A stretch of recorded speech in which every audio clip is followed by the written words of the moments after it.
county sent him a violation notice demanding he mow his overgrown lawn within 10 days or face fines. He mowed it in 5 days. Then they fined him $5,000 for mowing without a permit.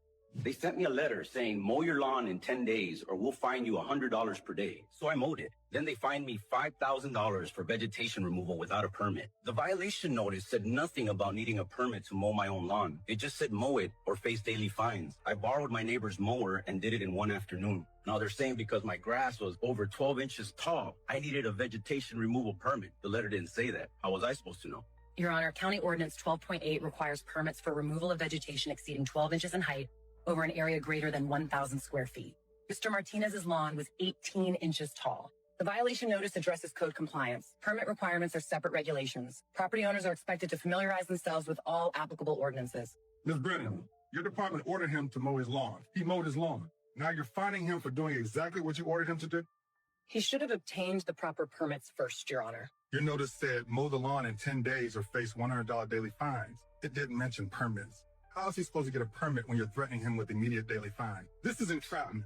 Order him to mow under threat of fines, then fine him for mowing. You can't have it both ways. The $5,000 fine is vacated, and the county will reimburse him $200 for the mower rent. Next time, if you want permits, put in your violation note. This is absurd. You don't get to punish people for following your orders. That's not code enforcement. That's a shakedown. He grew tomatoes in his backyard to feed his family. The county saw it from a drone and hit him with a $5,000 fine, claiming he's running an illegal commercial farm. Now this judge must decide if a vegetable garden needs a business license. Your Honor, I've got maybe 15 tomato plants back there, some peppers, zucchini. My kids help me with it on weekends. A county inspector flew a drone over and said I need a $5,000 commercial farming license. Your Honor, aerial surveillance identified approximately 40 cultivated plants on the defendant's property. County Code Section 12.3 requires commercial licensing for operations exceeding 25 plants. The defendant's garden meets that threshold. The $5,000 fee is standard for commercial agricultural operations in this jurisdiction. 40 plants? I've got 3 tomato varieties because my wife likes heirlooms. We've got peppers, jalapenos, and some herbs. That's how you count to 40? We're just trying to eat healthy and save money on groceries, Your Honor. He's growing tomatoes for his family. This ordinance was written for actual farms, not backyard gardens. This is absurd. The fine is dismissed. His Victorian home was built in 1892, 30 years before building permits even existed. The county demanded he produce original construction permits or they'd demolish it. He's furious. This house was built in 1892. My great-grandfather built it. Building permits weren't required in this county until 1923. They're demanding I show permits from 31 years before permits existed. I have the original deed from 1892. I have property tax records going back 132 years. I have historical society documentation, but they want construction permits that were never required. They sent me a notice saying produce permits within 60 days or the house gets condemned and demolished. A Victorian home that's been standing for 132 years. Your Honor, County Code requires all structures to have documentation of legal construction. Mr. Whitfield cannot produce permits, certificates of occupancy, or any proof this structure was legally built. Without proper documentation, we cannot verify the structure meets safety standards. The county has a responsibility to ensure all buildings are legally permitted. Hughes, you're demanding permits from 1892. Your own county didn't start requiring building permits until 1923. How is he supposed to produce something that didn't exist?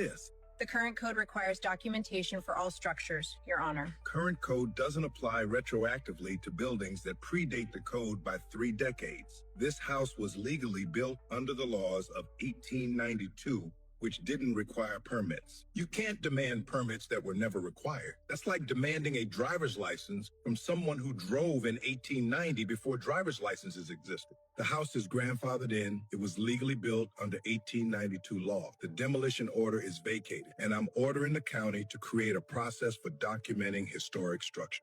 Mr. Whitfield, your 132-year-old home is safe. Ms. Hughes, stop trying to demolish history because of paperwork that never existed. He spent 40 years collecting rare orchids worth $180,000. County demolished his greenhouse without warning. They said it was unpermitted. They destroyed his entire life's work. I've been collecting orchids since I was 30 years old. Some of those specimens were 35 years old. Irreplaceable species. They bulldozed my greenhouse and crushed everything inside. I got a notice saying the greenhouse needed permits. I called the county asking how to apply. They said they'd send paperwork. 3 weeks later, bulldozers showed up. No warning. Over 800 orchids, some worth $500 each. Rare specimens from around the world, 40 years of cultivation, breeding, care. They buried them alive under glass and metal. Your Honor, Mr. Fisher's greenhouse structure was built in 1995 without proper building permit. After multiple notices requesting compliance, the county exercised its authority to remove the unpermitted structure. Property owners are responsible for removing contents before scheduled demolitions. We notified him that the structure was unpermitted and would be demolished if permits weren't obtained. Mr. Watts, he had living plants inside, thousands of rare orchids. You demolished the structure with everything still in it? He had time to remove the contents, Your Honor. Time? He called asking for permit applications and you sent demolition crews instead. He didn't have scheduled demolition notice. He thought he was in the permit application process. You destroyed 40 years of rare botanical specimens because of a permit issue. These weren't just plants. These were irreplaceable living collections worth hundreds of thousands of dollars. I'm awarding Mr. Fisher $180,000 for the orchid collection, $75,000 for the greenhouse, and $100,000 in punitive damages. The county will also pay for expert botanical consultation on recovery. You don't demolish living collections without explicit warning. This was cruel, wasteful, and inexcusable. Total award, $355,000. He had 7 antique tractors worth $200,000 stored in his barn. The county got the address wrong and demolished it. They buried his entire collection in rubble. Now they won't pay. I've been collecting antique tractors for 30 years. 7 tractors. A 1948 John Deere Model B, a 1952 Farm All H. Some worth $40,000 each. They demolished my barn and buried everything. I was at work. My neighbor called screaming. By the time I got home, my barn was rubble. Crushed my tractors with the debris. Everything I spent 3 decades collecting. County is offering me $35,000. That's not even one tractor. I have appraisals for all 7. Collection was worth $200,000. Plus the barn was worth $80,000.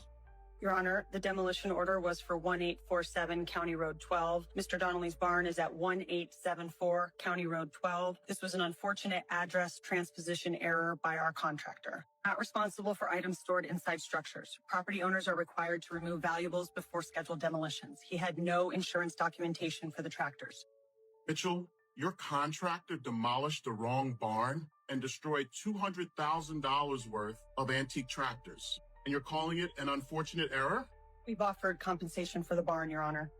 Compensation for the barn? You demolished the wrong property and destroyed irreplaceable antiques. This wasn't his scheduled demolition. He had no warning, no chance to remove anything. Your contractor transposed 2 numbers and destroyed a man's life's work. That's gross negligence, not an unfortunate error. The county will pay Mr. Donnelly $200,000 for the tractor collection, $80,000 for the barn, plus $100,000 in punitive damages. That's $380,000 total. Maybe next time your contractor will check the address twice.